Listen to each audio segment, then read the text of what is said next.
আসসালামু আলাইকুম। পঞ্চম শ্রেণীর গণিত বই নিয়ে ধারাবাহিকভাবে আলোচনা করছি। তার ধারাবাহিকতা এখন পঞ্চম শ্রেণীর গণিত বইয়ের 70 নম্বর পৃষ্ঠা নিয়ে আলোচনা করব।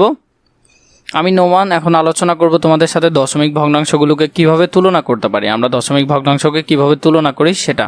তাহলে আমরা এখান থেকে এগুলো কিভাবে করতে পারি, এগুলো খুবই সহজে করা যায়। তার আগে আমি তোমাদেরকে এখানে যা বলেছে এগুলো খুবই প্যাচালো আকারে, আমি তোমাদেরকে একটু সহজ করে বোঝানোর চেষ্টা করি।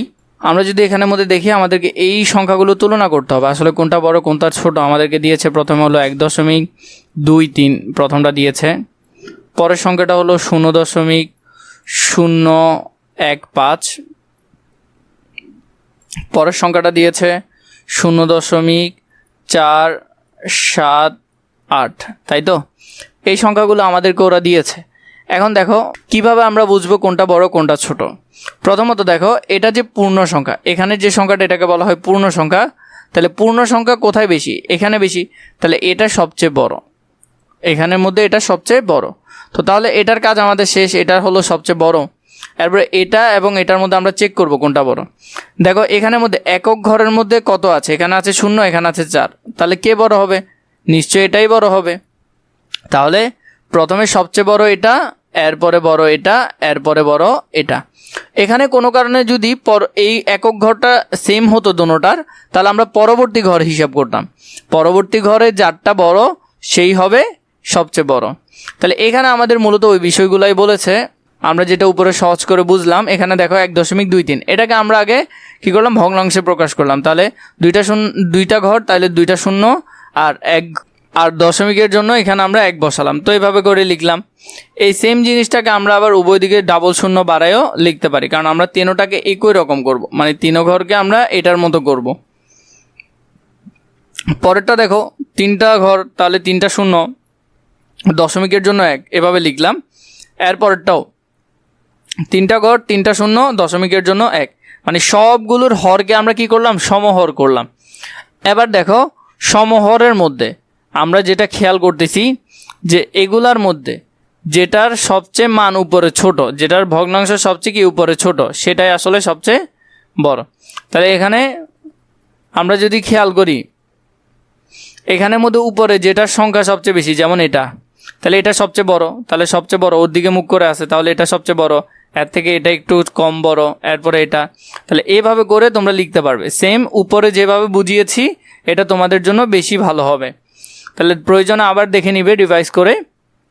তাহলে দেখো এভাবে আমরা খেয়াল করব, যেটার লব যত বড়, যেটার লব যত বড় সেটা তত বড়।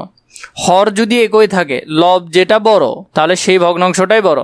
স্থানীয় মানের ধারণা ব্যবহার করে আরও সহজে দশমিক সংখ্যা তুলনা করতে পারি। আমি প্রথমে সরাসরি নিচের মতো করে সংখ্যাগুলো ছকে লিখি। এখানের মধ্যে ছকে সংখ্যাগুলো লিখেছে, যেমন ধরো একক ঘরে একক, দশমিক বিন্দুতে দশমিক বিন্দু, দশমাংশ, শতাংশ এবং সহস্রাংশ, এভাবে লিখলো, সংখ্যাগুলো লিখলো। তাহলে 1.230 একটা ছিল, 1.015 ছিল এগুলোর মধ্যে। এবার দশমিক বিন্দু ছাড়া শুধু সংখ্যাগুলো পড়ি, মানে দশমিক বিন্দু ছাড়া। তাহলে 1, 2, 3, প্রথমটা এটা হলো যে কত? 1230, এটা হলো মাত্র 15, এটা হলো 478। তাহলে দেখো এভাবে যদি আমি পড়ি, তাহলে তো আমি বুঝতে পারতেছি যে এটা সবচেয়ে বড়, এটা এর পরে, এটা এর পরে। দশমিকটা উঠাই ফেলার পরেই তো আমি সহজে পড়তে পারতেছি। এর পরবর্তীতে যদি খেয়াল করি, এখানে হলো 1230, আর এখানে হলো 0015, এরপরে হলো যে এটা। তো তার মানে সবচেয়ে বড় এটা, এরপরে এটা। এই তিনটি সংখ্যা আমরা সহজে পেলাম। তাহলে আমরা যদি লিখি এটা সবচেয়ে বড়, তার থেকে এটা একটু কম বড়, এরপরে এটা একটু কম বড়, আমরা এইভাবে চিহ্ন দিয়েও করে ফেলতে পারি। এটাও খুবই সোজা। তাহলে আমরা এভাবে দশমিক ভগ্নাংশগুলো তুলনা করতে পারি, মানে কয়েকভাবে তুলনা করা আমাদেরকে দেখাচ্ছে। পরবর্তীতে আমাদেরকে দিল স্থানীয় মানের ছকের মাধ্যমে 4.0044, 4.44, 4.6 এবং 0.8489 তুলনা করি এবং সম্পর্ক প্রতীকের মধ্যে আমরা এগুলো ব্যবহার করব।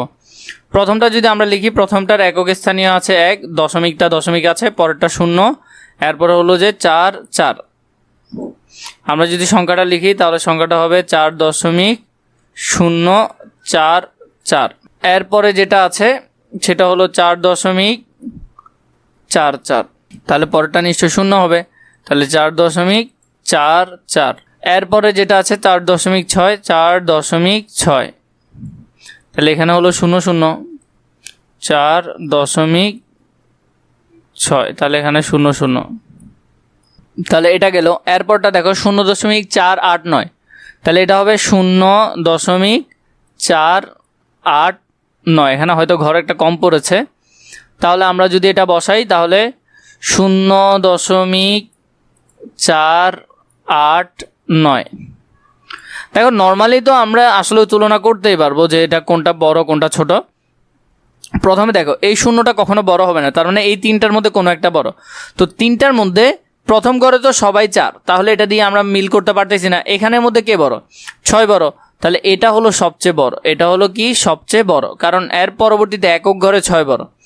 এরপর দেখো তাহলে ওর কাজ শেষ, তাহলে এই দুইজনের মধ্যে কার বেশি? নিশ্চয়ই 4-এর বেশি। এখানে তো 0, এখানে 4, তাহলে ও 2 নাম্বার। তো এভাবে করে আমরা করতে পারি, কিন্তু আমাদেরকে বলেছে দশমিক বিন্দু না বসিয়ে আমরা করব কিভাবে, মানে দশমিকটা বসাবো না। তাহলে হবে 4044, তাহলে হবে 4044। পরেরটা হলো 4440, 4440, তাহলে এটা হবে 4440। এরপরেরটা হলো 4600, 4600, এটা 6 হবে, 600, তাহলে 4600। পরেরটা তোমরা চাইলে লিখতে পারো, এটা যদি না দিলেও কিছু হবে না এখানের মধ্যে, কিন্তু দেখো এখানে 4 ঘর দিয়েছে, পরেরটাতে 4 ঘর দিয়েছে, তার মানে এটাও লাগবে, কিন্তু ওরা দেয় নাই হয়তো। তাহলে এটা হবে 0489, 0489, 0489, তাহলে আমরা এটা লিখলাম। যেহেতু আমরা এখানের মধ্যে বসাবো, তাহলে আমরা সবচেয়ে বড় সংখ্যা যেটা, সেটা কোথায় বসাবো? প্রথম ঘরে বসাবো, সবচেয়ে বড় সংখ্যা। তাহলে আমরা কি করব? আমরা এখানের মধ্যে সবচেয়ে বড় কোনটা দেখো, 4600 নিশ্চয়ই সবচেয়ে বড়, তাহলে 4600 সবচেয়ে বড়, তাহলে এটা বসবে এখানে।